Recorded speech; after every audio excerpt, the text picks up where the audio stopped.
नमस्कार, माझ्या माय क्रिएटिव्हिटी या चॅनलवर तुमचे सर्वांचे खूप खूप स्वागत आहे। आज मी तुम्हाला चायनीज फ्राईड राईस करून दाखवणार आहे। तुम्ही हा फ्राईड राईस मोकळा होणारा भात शिळा जरी असला तरी त्यापासून करू शकता आणि तो कसा करायचा हे बघण्यासाठी व्हिडिओ शेवटपर्यंत नक्की बघा। आणि तुम्हाला माझे व्हिडिओ आवडत असतील तर माझ्या चॅनलला लाईक, शेअर आणि सबस्क्राइब जरूर करा। चला तर मग वेळ न घालवता रेसिपीला सुरुवात करूया। मी इथे एक लोखंडी कढई घेतलेली आहे। तुमच्याकडे लोखंडी कढई असेल तर तुम्ही अवश्य वापरा, कारण त्यामुळे फ्राईड राईसला छान स्मोकी असा फ्लेवर येतो। आता या गरम कढईमध्ये 4 चमचे तेल सगळीकडे असं फिरवून टाकूया। कढई व्यवस्थित तापवून घ्यायची आहे, म्हणजे त्याचा स्मोकी फ्लेवर भाताला लागतो आणि भात खूपच टेस्टी लागतो। भाज्या परतत असताना गॅसची फ्लेम मोठीच ठेवायची आहे। आणि आता यामध्ये मी बारीक कापलेले 15 ते 20 लसूण पाकळ्या टाकलेले आहेत। अर्धा इंच आलं किसलेलं टाकलेलं आहे। आता हे व्यवस्थित परतून घेऊया। आणि आता यामध्ये लगेचच बारीक कापलेला कोबी जवळपास अर्धा ते 1 वाटी टाकायचा आहे। तुम्ही भाज्याचं प्रमाण तुमच्या आवडीप्रमाणे कमी जास्त करू शकता।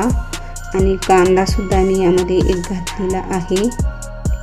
आणि आता या सर्व भाज्या मोठ्या गॅसवर पटापट परतून घ्यायच्या आहेत, म्हणजे भाज्यांमध्ये क्रंचीपणा राहतो, त्या मऊ पडत नाहीत। तुम्ही यामध्ये बारीक कापलेले गाजर, बारीक कापलेली शिमला मिरची सुद्धा घालू शकता, पण माझ्याकडे भाज्या शिल्लक नाहीत, त्यामुळे मी एवढेच भाज्या घातलेल्या आहेत। आता हे व्यवस्थित परतून झालेलं आहे। आणि आता यामध्ये चायनीज सॉस घालूया। मी यामध्ये 1 चमचा रेड चिली सॉस, 1 चमचा सोया सॉस आणि अर्धी वाटी बारीक कापलेली कांदा पात घालूया।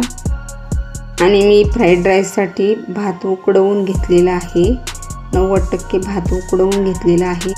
ते मी माझ्या चॅनलवर 1-2 वेळा तुम्हाला दाखवलेलं आहे, त्यामुळे मी आता तुम्हाला हे दाखवलेले नाही। आणि तुमच्याकडे शिळा भात असेल तर तुम्ही घालू शकता। अगदी मोकळा होणारा भात घ्यावा, म्हणजे फ्राईड राईस अगदी मोकळा तयार होतो। आता मी भात घालून घेतलेला आहे। आणि आता गॅसची फ्लेम मोठीच ठेवायची आहे आणि भात हलक्या हाताने व्यवस्थित सगळ्या भाज्यांमध्ये मिक्स करून घ्यायचा आहे। अगदी 2 ते 3 मिनिटात एक मोठी वाफ येईपर्यंत हा भात परतत राहायचा आहे।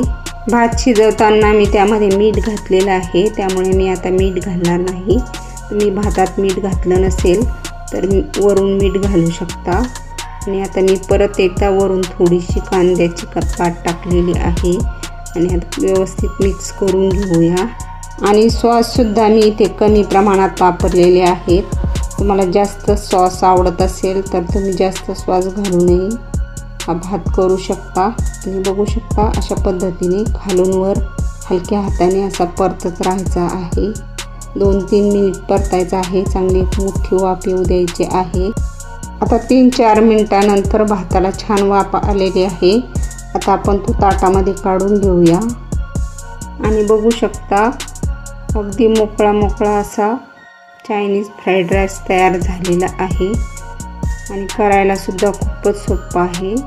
आता आपण याच्यावर परत एकदा थोडीशी कांद्याची पात टाकूया। तुम्ही शिळा भात वापरून सुद्धा हा फ्राईड राईस तयार करू शकता। खूपच टेस्टी लागतो। तुम्ही नक्कीच ट्राय करून बघा आणि अगदी झटपट तयार होतो। तुम्हाला माझी ही रेसिपी कशी वाटली ते कमेंटद्वारे मला जरूर कळवा। आणि तुम्हाला माझे व्हिडिओ आवडत असतील तर माझ्या चॅनलला लाईक, शेअर आणि सबस्क्राईब जरूर करा। धन्यवाद।